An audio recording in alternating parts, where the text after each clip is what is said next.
Vandegrift, and this is Aaron Whitehead. We are here to talk about gift ministries.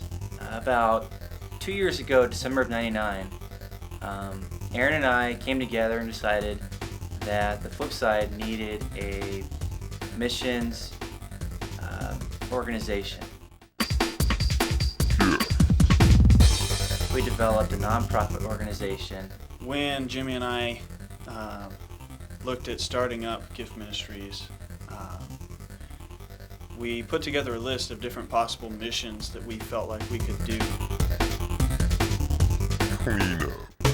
We basically went around the Flipside, and for a couple of people at CBC, we said we're starting a ministry called Community Cleanup. But basically, we went around to our community and painted over deteriorated walls or walls that had graffiti on them. And the first community cleanup, we had about 22 people involved in that ministry, and so that was a success right away. Basically, when I came up with the idea for the closet, it started out as a thing where I kind of saw literally a closet being filled with clothes, where people in need, whether homeless or just anybody that had any sort of a need for clothes, would be able to come in and look through that closet of clothes and be able to take what they wanted, and be able to take what they needed. We began to see that the greatest need was within organizations that work directly with the people. A lot of times they will spend a lot of time having to go sort through bags and bags of clothes that they only end up keeping maybe a third of it or whatever, because half of it's torn or really stained real bad or anything like that. So what we found was our biggest the way that we could help those organizations was by going through the clothes for them, making that the ministry. Adopt a kid. Jen Corbett is one who has helped us with the adopted kids. She has gotten all the kids' names, where they live, and she has delivered all the presents last year, and she has done so much more this year. And with the help of the Flipside, there's going to be so many more children that are blessed. Mexico mission. There's been a number of different trips down to Mexico over the last year or two, many of them doing a number of different services and things like that, whether building a roof or a wall.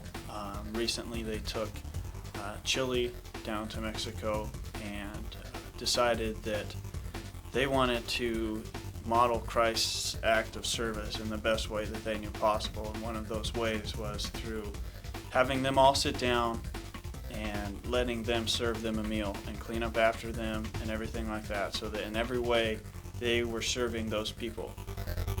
Brazil mission.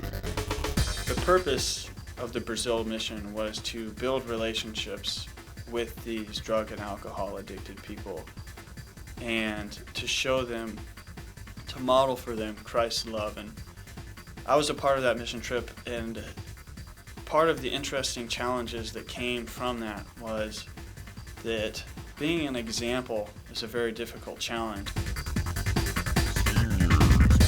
Basically, that started out as we just went into her and said, we want to help you guys. We aren't sure what we want to do. We just know that we want to be able to help the people in here that are hurting and that need things done for them or whatever it may be. And Nita is awesome. She just started putting together things. She's just been the biggest help. God totally made that connection for us and has totally blessed us with her and enabling us to work hand in hand with her. We have someone who is there and that lives in the facility itself, and so knows firsthand what the people there need, and she talks with them on a regular basis, and she communicates with them and communicates with us. She's always coming to us with different ideas and things like that, and so it's been a real blessing. At Gift Ministries, our home verse is James 1:22, which states, "Therefore, do not just listen to the words and so deceive yourselves. Do what it says." And we want to take that scripture and take what the scripture says about life, about feeding the hungry, clothing the naked, and take that to the people around us in our community and also to the ends of the world. We'd like to see the ministries that we've already instituted in other states and other countries. We'd like to continue to take our missions trips and take them to different countries.